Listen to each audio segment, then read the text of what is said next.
This week we're thinking about related facts in maths. A lot of maths is about knowing certain facts and then using those to help you with other facts. It's like saying buy one, get one free, where you learn a fact and lots of other facts come along with that for free. This as an example, using an array, we've got 6 times 3, 6 lots of 3 equals 18. That array that we've got that picture of shows that you've got 6 lots of 3, and that means there's 18 of them.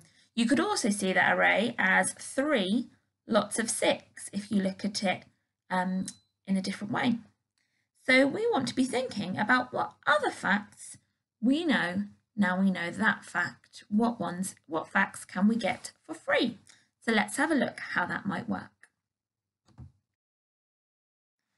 If I know one maths fact, it can help me to know others. So let's look at this one. 2 times 4 equals 8. This array shows 2 groups of 4, but what other facts does it help me with? Try to think of a few other facts that it might help you with, or other facts you know in this fact family. You may have been thinking of these 3 facts. You may have been thinking that that array also shows 4 groups of 2, so 4 times 2 equals 8. You could have looked at it as a division where you've started with 8, you divided it into 2 groups, and there's 4 in each group, so 8 divided by 2 equals 4.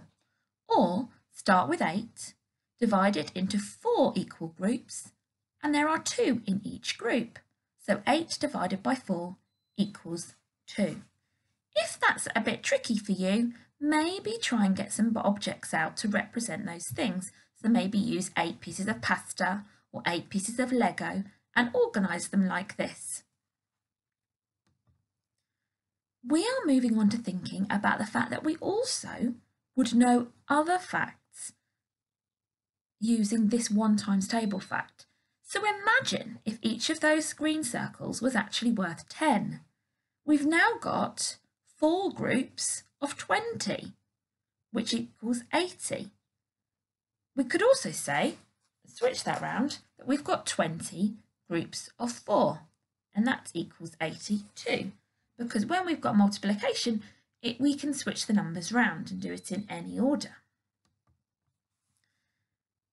We might say I've got 2 times 40, 2 groups of 40. If each of those green circles was worth 10, we might say we've got 2 times 40 equals 80, and switch that round, 40 times 2 equals 80.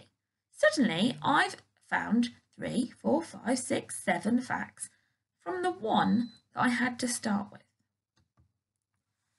I can also turn those into division. Division can't be done in any order. We always would start with that biggest number at the front. So we've got 80. If you divide that by 2, that equals 40, or 80 divided by 4 equals 20. You'll notice there's a pattern in using those 3 numbers. You may even think of those counters being worth 100 and think, well, I might have 2 groups of 400. 2 times 400, that gives me 800. Switch that round, 400 times 2 equals 800. 800 divided by 400 equals 2. 800 divided by 2 equals 400. Have a play around, see if you can find any more.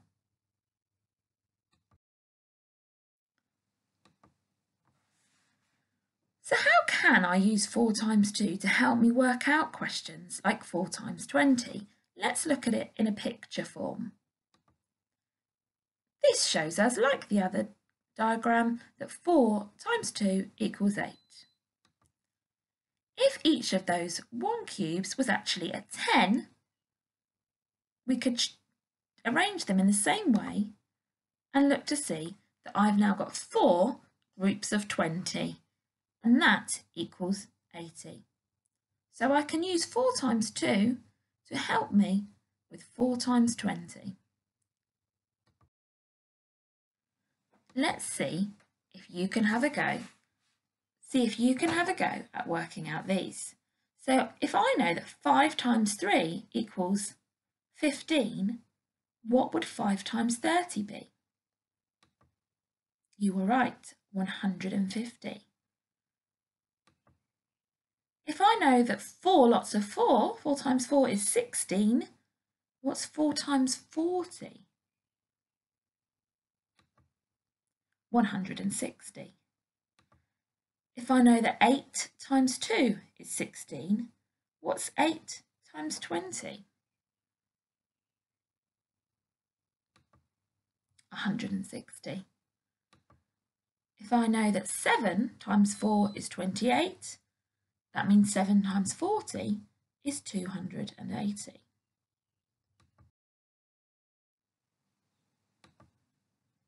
How can I use 12 divided by 2 equals 6 to help me solve these calculations? I know that I'm going to be needing to use the same numbers, but the place value is slightly different. So 12 divided by 2 equals 6. 120 divided by 2 equals 60. 120 divided by 6 equals 20. How can I use 18 divided by 3 equals 6 to help me solve these calculations? 180 divided by 3 would be 60. 180 divided by 6 would be 30.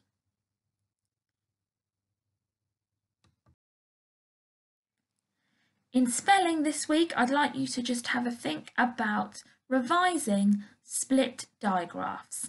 They're something that most of you are fine with, but it's useful to have a little bit of revision just to remember which words they're used in to help us when we're spelling perhaps more challenging words.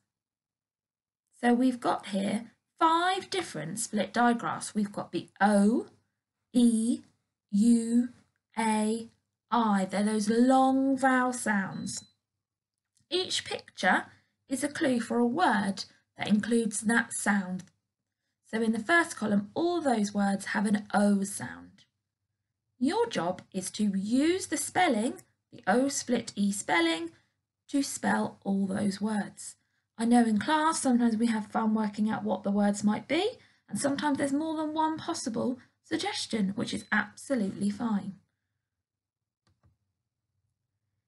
Here's a little giveaway for the O one, just in case you're not sure what to do. So we've got bone, stone, cone, phone, gnome, home, rope, globe, and nose. All of those have that O split E. You might look for the clue of whereabouts in the word that O split E usually comes. I'm saying usually because we know there are exceptions.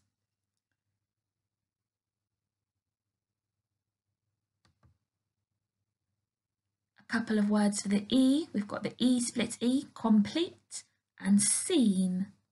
Some of these words have slightly trickier rules in them, so try and pay attention to those which have silent letters.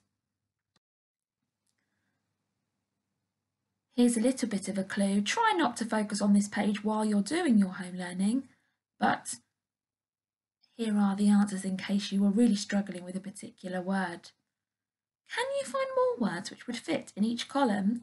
Maybe have a look through one of your reading books at home and see if you can collect more words that would fit these split diagraph rules. Good luck.